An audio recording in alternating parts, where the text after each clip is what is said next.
Queria falar agora um pouquinho, já que ele estava falando sobre o governo Lula. Hoje, a nossa manchete principal, no começo da manhã, falava sobre os gastos do governo relacionados à comunicação. É esse o foco que a gente quer trazer também agora sobre a análise do governo Lula. O governo Lula gastou pelo menos R$ 500 milhões para divulgar nas redes sociais uma propaganda sobre as ações de combate ao crime organizado. Como a gente sabe, esse tema é um tema que movimenta, que provoca as pessoas, até pela insegurança das pessoas em viver por esse país afora. E esse investimento do governo acontece depois, inclusive, da operação do Rio de Janeiro, né? O valor foi pago para aumentar o alcance de publicações sobre o tema no Facebook e Instagram, em patrocínio, que é conhecido como impulsionamento. A campanha do governo tem 3 postagens, uma delas defende a aprovação da PEC da segurança, outra afirma que só é possível agir nessa área com inteligência, com críticas indiretas à operação do governo do Rio, e a mais recente divulga o projeto de lei antifacção, que foi enviado pelo petista ao Congresso na sexta-feira. Né? Os valores são divulgados pela própria Meta em uma página de transparência sobre publicidade nas redes e os números são uma estimativa de despesas, né, feitas pelos anunciantes para cada postagem. Quando a gente amplia um pouco mais os gastos do governo em relação à comunicação, tem uma reportagem hoje no jornal Folha de São Paulo falando que o governo também aumentou a verba de comunicação antes do ano eleitoral de 2026. Essa é aí a publicidade do impulsionamento em relação ao crime organizado. Tem uma outra reportagem falando também a respeito desses gastos de comunicação no geral. A pasta de comunicação aumentou sua verba em 116 milhões de reais no ano, superando os 600 milhões de reais reservados em 2024, o maior valor aplicado desde 2017. Só a conta de publicidade da Secretaria de Comunicação é 562 milhões de reais anuais, dividida em 4 agências. Nós estamos em contato, neste momento, com um especialista na área de comunicação.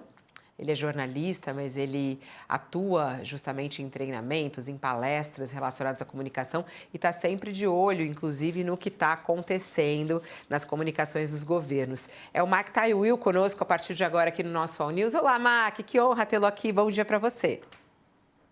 Que alegria, Fabiola. Bom dia a você, ao Josias. Que alegria poder Bom te dia. ouvir. Te dar os parabéns, né? Fiquei sabendo que você aniversariou não faz muito tempo, é isso? Faz pouco tempo, muita festa ainda. A gente continua celebrando, né? É isso. Tem Ó, que celebrar, porque olha, eu vou te falar, o que nos sobra é celebrar, viu, Fabiola? Escutando aqui o senador Sérgio Moro e vendo tudo que está acontecendo nas últimas semanas, em especial aqui no Brasil, e vendo esses números estratosféricos em termos de investimento em comunicação. Muita gente diz que as redações estão morrendo e, infelizmente, estão caminhando mesmo para um período de ressignificação, vamos chamar assim, e, ao mesmo tempo, muita gente fazendo muito dinheiro com obras do governo. É isso que a gente vai falar. eu gostei do ressignificação, mas deixa para lá, Pois é. não vamos entrar nessa esfera, mas seria muito bom o debate sobre isso. Bom, eu queria entrar nessa história em relação aos gastos, né? Eu acho que, em primeiro lugar, é interessante ver essa história do impulsionamento. Queria focar primeiro nessa reportagem, ao invés de a gente falar primeiro dos gastos em geral. Tá ok o governo impulsionar quando acontece uma operação como essa no Rio de Janeiro? A gente vê a resposta da população nas pesquisas de opinião. E aí vem o governo federal e vem querer divulgar a sua ideia. E tudo começou em relação até aquele primeiro vídeo que o governo federal divulgou, né, no qual ele criticou a mega operação. Como é que você vê, Mark, a resposta do governo, a comunicação do governo em relação a essa mega operação e esse impulsionamento, ele é necessário? Bom, vamos começar pelo impulsionamento. O que é impulsionar? Quando você tem um post distribuído, quando você faz um vídeo e coloca na rede social, as redes sociais, há muito tempo, perceberam que o ouro ali não é você postar e ter audiência. O ouro ali é você impulsionar. Então, você paga para uma rede social para ela abrir aquele post para mais pessoas. Se eu tenho 100 mil seguidores, tudo que eu postar não vai chegar para 100 mil pessoas, vai chegar para 1.000, 2.000, 5.000, 7.000, talvez eu viralize. Mas quando eu impulsiono, ou seja, eu pago para aquela rede social um valor, seja ele qual é, ou qual for, esse valor permite com que mais pessoas recebam ou da minha rede ou que eu fure a bolha e que eu envie esse post para mais pessoas. Sabendo disso, se você não impulsiona o teu post, a chance de viralizar é muito menor. Ah, mas o presidente Lula tem, sei lá, 16 milhões de seguidores. Nunca vai chegar para 16 milhões. Então, o impulsionamento ele é meio que obrigatório quando você faz qualquer campanha. Isso vale para o influenciador, e aí a marca que está patrocinando ela paga para que chegue a mais pessoas. Vale para pessoas físicas que querem ver o seu post chegar a mais gente, claro. Vale para campanhas. O quanto você coloca que são elas. Você pode colocar R$ 200, R$ 20 ou milhões de reais para chegar a mais pessoas. Sabendo disso, o impulsionamento em si não é o fator crítico. O que é crítico para mim é o timing político de tudo isso. E aqui o especialista é o Josias, mas eu queria me aventurar em dizer que o aumento dessa verba às vésperas de 2026 e, sobretudo, esse contraste entre áreas essenciais, um reforço da SECOM, é muito mais uma percepção simbólica, é muito mais um desequilíbrio que vai variar entre imagem e serviço.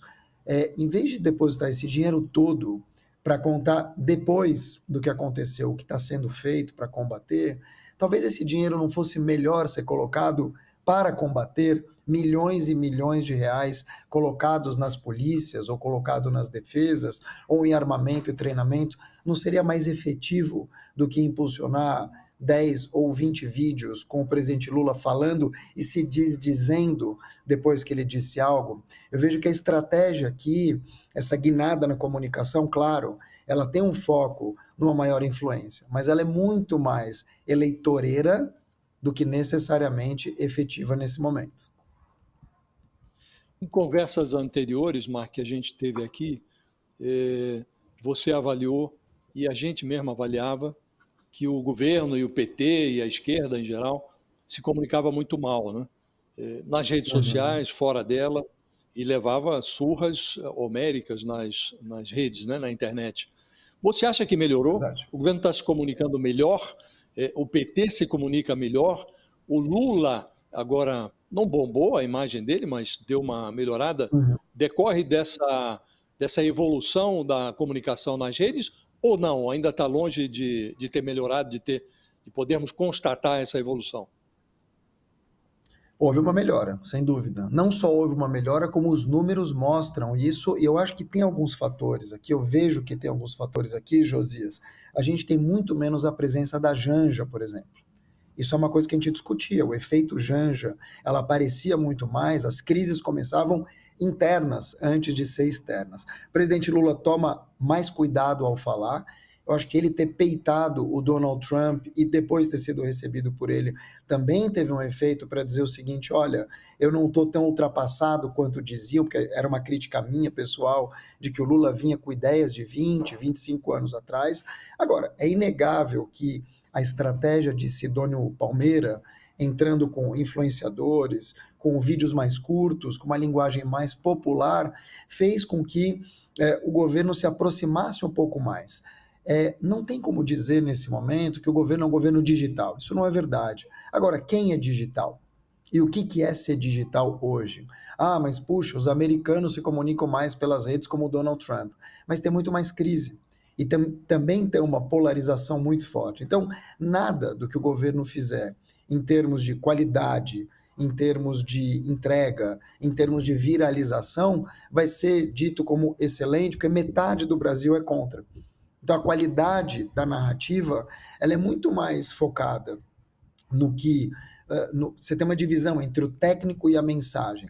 A mensagem chega, a técnica melhorou, mas não necessariamente ela vai surtir efeito, porque a metade do Brasil torce para vermelho, a outra metade torce para o azul. Assim como a direita sequestrou um bom tempo atrás, e até mais recentemente, alguns discursos da esquerda, e fez vídeos hiperbombados, como no caso do Nicolas Ferreira, atacando Erika Hilton, por exemplo, aquilo foi estratosférico naquele momento, mas ficou naquele momento. Quando a gente fala em rede social, em comunicação, em narrativa nesse mundo hiperconectado, Todo dia é um livro novo que você escreve. Então, esse é um trabalho, ao meu ver, Josias, que é um trabalho de longo prazo. Ele pode ter melhorado um pouco e melhorou, mas nunca vai ser suficiente, porque todos os dias aparecem coisas novas. Nesse caso em especial, eu acho desigual você sair dizendo que você fez isso, como é que você está combatendo e tal, e deixar no teu nariz uma operação acontecer como aconteceu no Rio de Janeiro.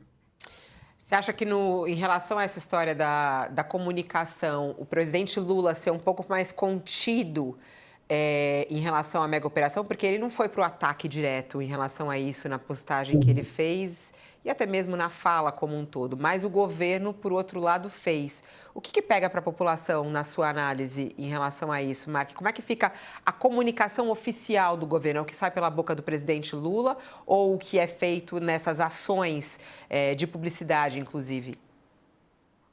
Essa era uma crítica que a gente tinha até nas nossas conversas aqui, né? O que o Lula fala e o que chega, porque mensagem enviada não quer dizer mensagem recebida.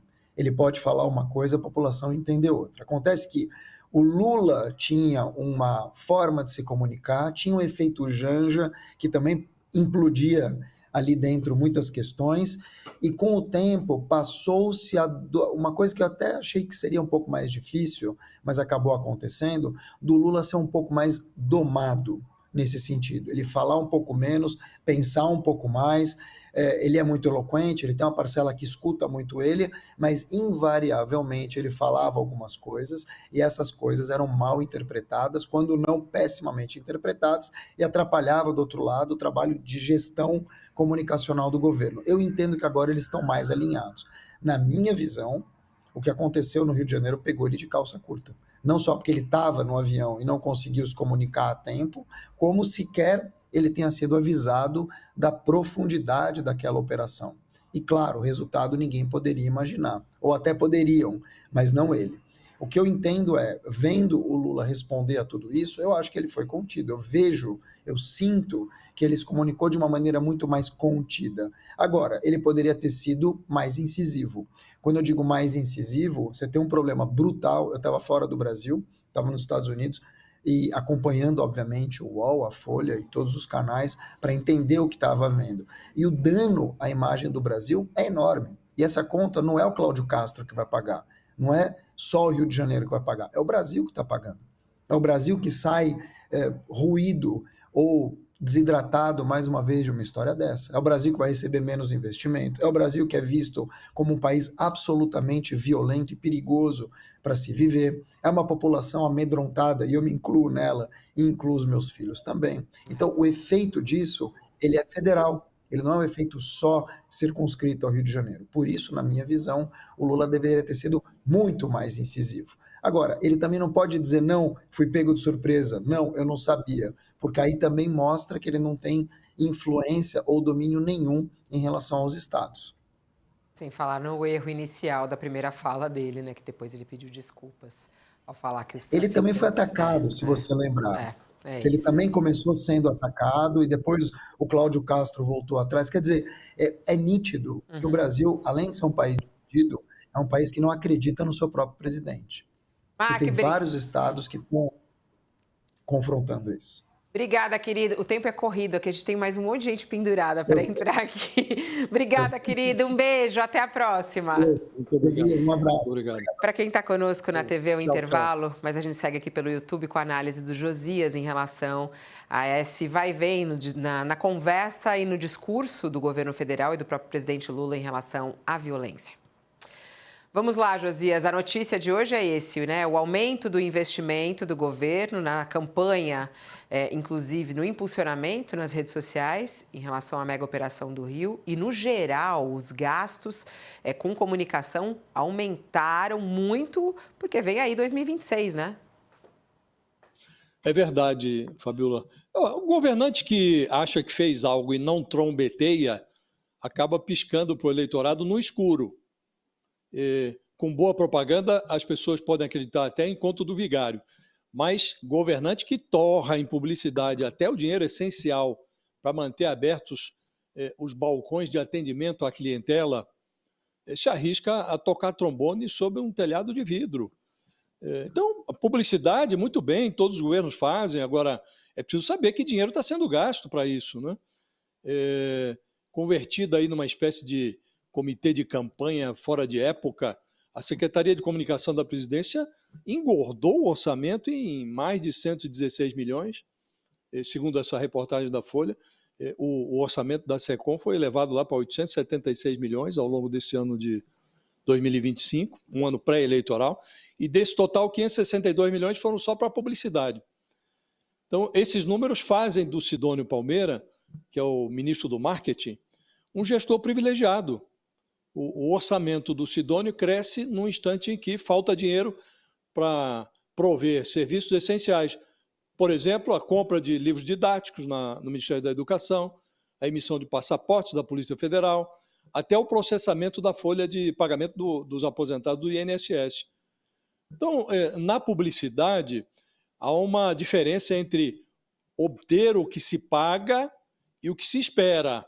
O governo pode até estar achando que o que ele está pagando em publicidade está correspondendo ao que ele espera. Agora, objetivamente, sob a gestão do Sidônio, a imagem do Lula melhorou, mas ainda não bombou. Então, convém não esquecer que há sempre um patrão, Fabiola, nessa matéria, que é o cliente. Então, na iniciativa privada, o cliente pode levar uma companhia à breca, levar uma companhia à falência. Basta gastar o seu dinheiro em outro lugar, né? E no ambiente público, o cliente também pode fazer um político trabalhar, simplesmente não reelegendo, né? Então é preciso saber que dinheiro está sendo gasto, como está sendo feito esse gasto e se isso está comprometendo outras áreas. Não faz nexo isso, né? Numa época de cintos apertados, você exagerar na publicidade e prejudicar balcões que são essenciais na prestação de serviço à clientela. Então é preciso ver como isso está sendo feito, Fabiola.